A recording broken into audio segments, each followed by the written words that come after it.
Todos te dicen que necesitas inversión para emprender, pero ¿y si eso fuera mentira? Hay fundadores que decidieron hacerlo a su manera, sin rondas, sin fondos, sin inversores, y construyeron imperios. Hoy te voy a contar cómo lo hicieron y por qué tú también podrías. Hoy hablamos de Bootstrap.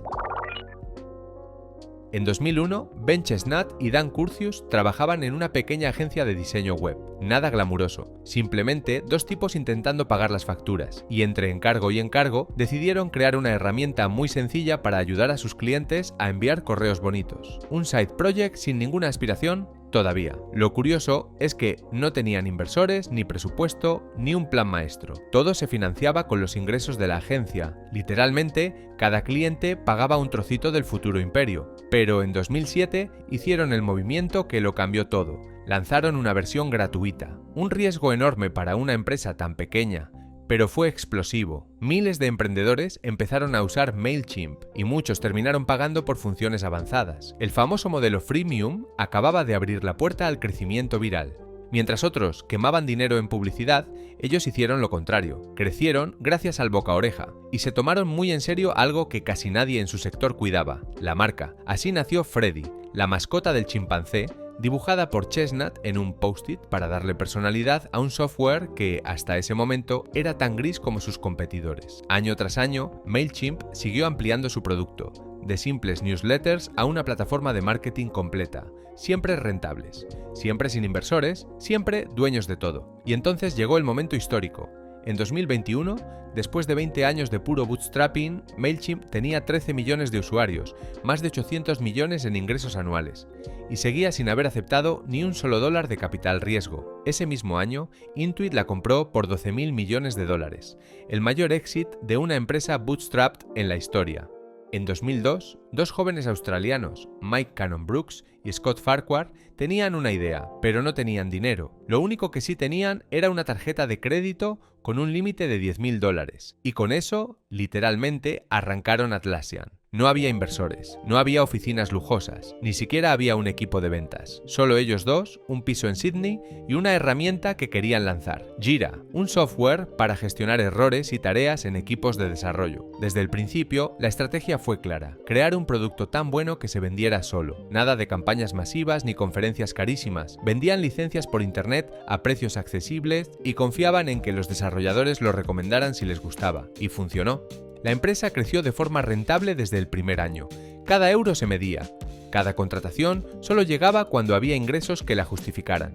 La obsesión no era impresionar a nadie con crecimiento explosivo, sino construir algo sólido, poco a poco. Y mientras muchas startups quemaban capital en ventas y marketing, Atlassian invertía en mejorar el producto y dar soporte. Así fueron conquistando clientes, muchos de ellos gigantes. Cuando te das cuenta, estaban en empresas Fortune 500. Y todo eso sin haber levantado ni un solo dólar en inversión.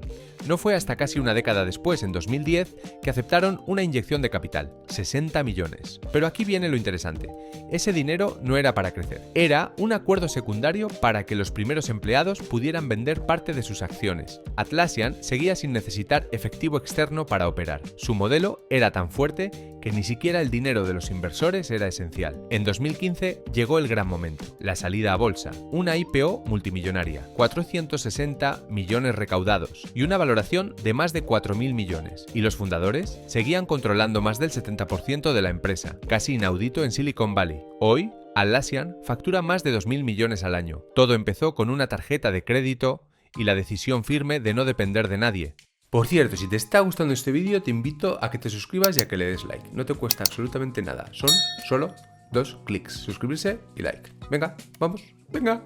Sarah Blakely tenía 27 años y vendía material de oficina puerta a puerta. Nada hacía pensar que iba a revolucionar la industria de la moda íntima. Pero un día, mientras se preparaba para salir, se puso unos pantalones blancos y no encontraba ninguna prenda interior que no se marcara o arruinara el look. Así que hizo lo que nadie hacía, cortó los pies de unas pantimedias y se las puso debajo. No era bonito, pero funcionaba.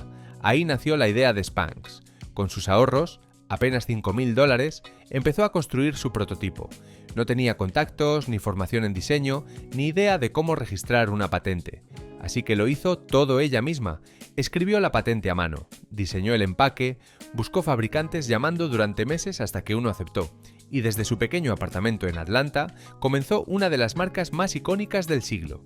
La historia es tan loca como inspiradora. En una reunión con una compradora de Neiman Marcus, Sarah la llevó al baño para mostrarle en persona cómo funcionaba Spanx. Esa demostración improvisada le consiguió su primer pedido grande, y fue el inicio de una bola de nieve imparable. Pero el gran salto llegó 2 años después. En 2000, Oprah Winfrey incluyó Spanx en su lista de cosas favoritas. Eso fue como encender una mecha. La demanda explotó, las ventas se dispararon, y Spanx pasó de ser una idea rara a un producto imprescindible para millones de mujeres. Y todo esto con una decisión clara.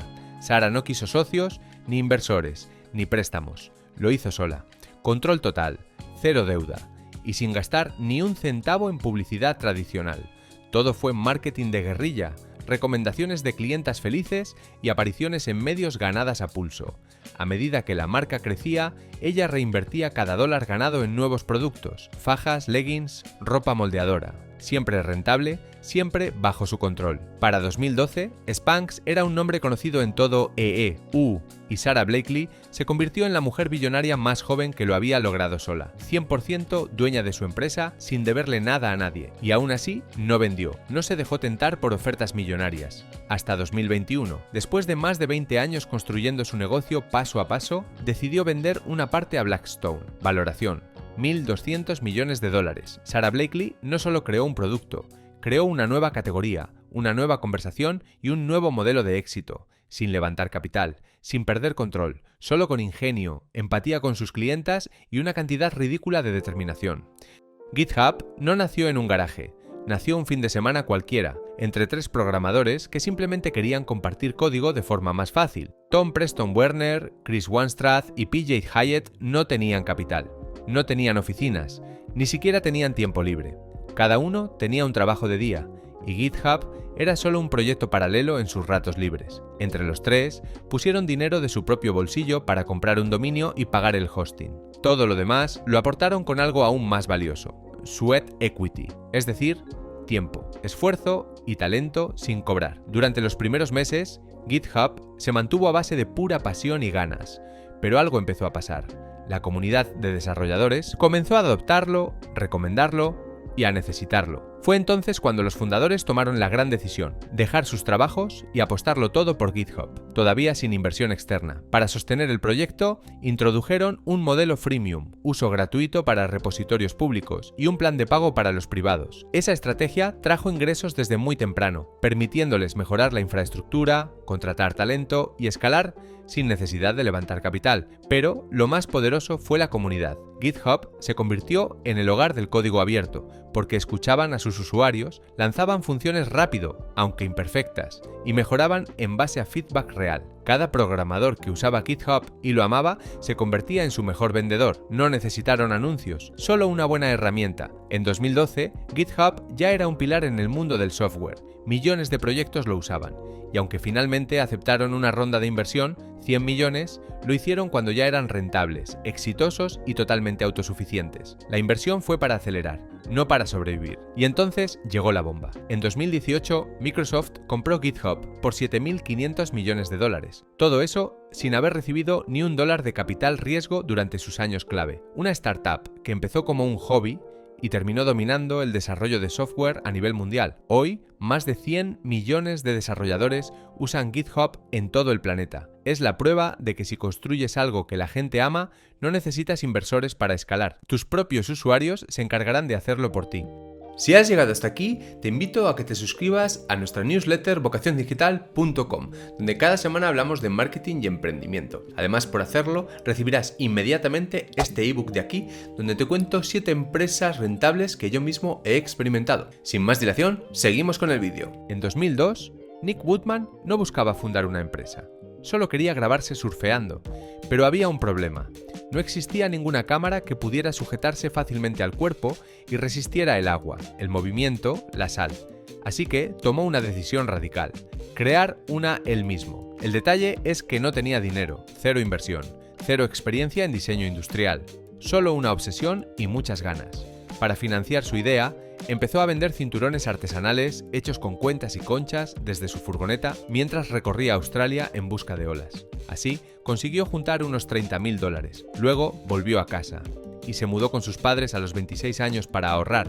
No podía pagar ingenieros ni diseñadores, así que los primeros prototipos de GoPro los hizo él mismo con un taladro y pegamento, literalmente. También hacía repartos en camión y cualquier trabajo que le diera algo de dinero para seguir avanzando. 2 años después, en 2004, lanzó el primer modelo, una cámara de 35 mm montada en la muñeca, pensada para surfistas y amantes de los deportes extremos, y aunque era rudimentaria, funcionaba. Nick ensamblaba los primeros lotes a mano, escuchaba a sus primeros usuarios y mejoraba el diseño versión tras versión. Pero el verdadero truco no fue técnico, fue humano. En lugar de gastar en publicidad, dejó que fueran los propios clientes quienes hicieran marketing por él. La gente grababa sus aventuras con GoPro y compartía los vídeos. Eso generaba deseo, curiosidad y viralidad. Las redes sociales y los atletas patrocinados hicieron el resto. Para 2010, GoPro ya era más que una cámara. Era una comunidad global de aventureros, deportistas y viajeros. Todo construido desde abajo, sin inversores. No fue hasta 2012, con millones ya en ingresos, que aceptó una inversión estratégica. Y en 2014, GoPro salió a bolsa con una valoración de casi 3.000 millones de dólares. Nick Woodman pasó de ser el loco de las cámaras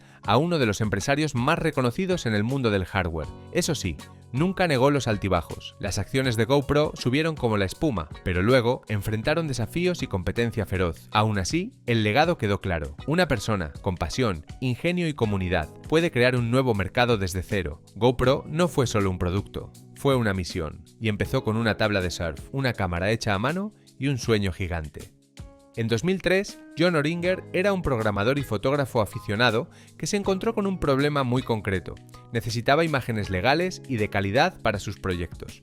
Pero las fotos de stock costaban una fortuna. La mayoría de emprendedores como él no podían pagar los precios de Getty o de otras agencias. La solución, hacérselo él mismo, literalmente. Compró una Canon Rebel por unos $1.000 y durante un año entero se dedicó a fotografiar todo lo que pudiera servir. Desayunos, oficinas, paisajes, personas posando en ropa formal. Tomó más de 30.000 fotos propias y así, sin pedirle dinero a nadie, creó desde cero el inventario inicial de lo que se convertiría en una de las mayores bibliotecas de imágenes del mundo. Pero eso fue solo el primer paso. El verdadero golpe de genio vino después, cuando rompió las reglas del sector. Mientras otros cobraban cientos por cada imagen, él ofrecía una suscripción mensual de $50 con descargas ilimitadas. Un precio disruptivo que abrió las puertas a miles de diseñadores, blogueros y pequeñas empresas que por fin podían acceder a imágenes profesionales sin arruinarse. Y cuando ya no podía seguir produciendo contenido él solo, hizo algo aún más inteligente. Abrió la plataforma a fotógrafos externos, pagándoles una comisión por cada descarga. Así, escaló el catálogo sin tener que comprar estudios ni contratar equipos. Fue un modelo colaborativo, eficiente y sin apenas necesidad de capital. Para 2007, Shutterstock ya tenía millones de imágenes, ingresos saludables y una operación sólida.